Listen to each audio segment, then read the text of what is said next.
Praise the Lord. ஆண்டவராக இயேசுவின் நாமத்தினாலே இந்த நாளிலே கர்த்தருடைய வார்த்தை 1 கொரிந்தியரின் புஸ்தகம் 3ஆம் அதிகாரம் 17வது வசனம். ஒருவன் தேவனுடைய ஆலயத்தை கெடுத்தால் அவனை தேவன் கெடுப்பார். தேவனுடைய ஆலயம் பரிசுத்தமாய் இருக்கிறது, நீங்களே அந்த ஆலயமாக இருக்கிறீர்கள்.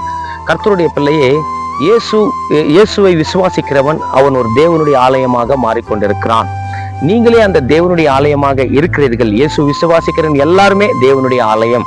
கர்த்தருடைய பிள்ளையே, நம்ம தேவனுடைய ஆலயத்தை கெடுக்க கூடாது.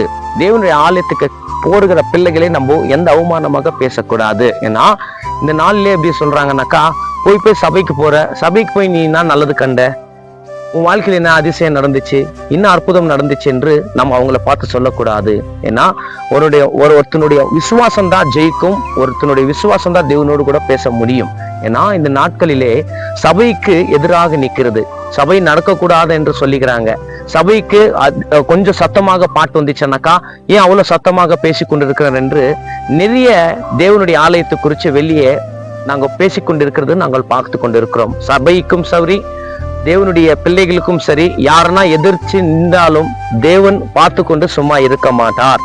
ஏன்னா தேவனுடைய இரத்தத்தினால கலவப்பட்ட சபை, தேவனால சம்பாதித்து கொண்ட சபை, தேவனுடைய காரியங்களை எதனா நம்ம அவருக்கு எதிர்மாறாக நடந்தால் தேவன் சும்மா இருக்கிற மட்டும் நம்ம நினைச்சுக்கவே கூடாது.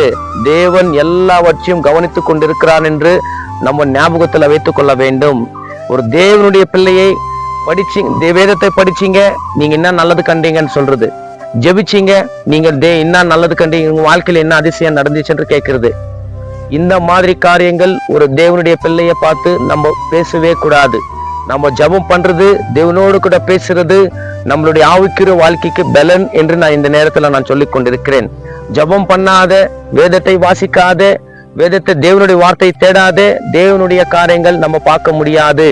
அந்த மாதிரி காரியங்கள் நம்மளுடைய வாழ்க்கையில இருந்தால் நம்ம மனம் திரும்பலாம், தேவன்கிட்ட ஒப்புரு ஆகலாம். கர்த்தாவே, நான் இந்த என் வாழ்க்கையில் அந்த மாதிரி காரியங்கள் இருந்தது, எனக்கு ஆண்டவரே என்னை மன்னியுங்கள் என்று சொல்லும் போது கர்த்தர் கட்டாயமாக எப்படிப்பட்ட காரியமா இருந்தாலும் அவர் உன்னை மன்னிக்கிறதுக்கு ரெடியா இருக்கிறார். தேவனுடைய காரியங்கள், தேவனுடைய ஆலயத்தை நம்ம கெடுக்கிறதுக்கு நம்ம யார்? முதலாவது தேவனுடைய ஆலயத்தை கெடுக்கிறவன் தேவன் அவனை கெடுப்பார் என்று சொல்லி கொண்டிருக்கிறாங்க கர்த்தருடைய வார்த்தை. இன்னைக்கு நம்ம மனம் திரும்பி, கர்த்தாவே என்னை மன்னியுங்க, இனிமேல் தேவனுடைய ஆலயத்துக்கு நான் எதிர்மாறாக எந்த ஊழியக்காரனை அற்பமா பேச மாட்டேன், எந்த தேவனுடைய பிள்ளையும் நான் அற்பமா பேச மாட்டேன் என்று நீ தேவ சமூகத்தில் அமர்ந்து தேவனிடத்துல கேட்கும் போது நிச்சயமாகவே என் தேவன் உங்களை மன்னிக்கிறதுக்கு ரெடியா இருக்கிறார்.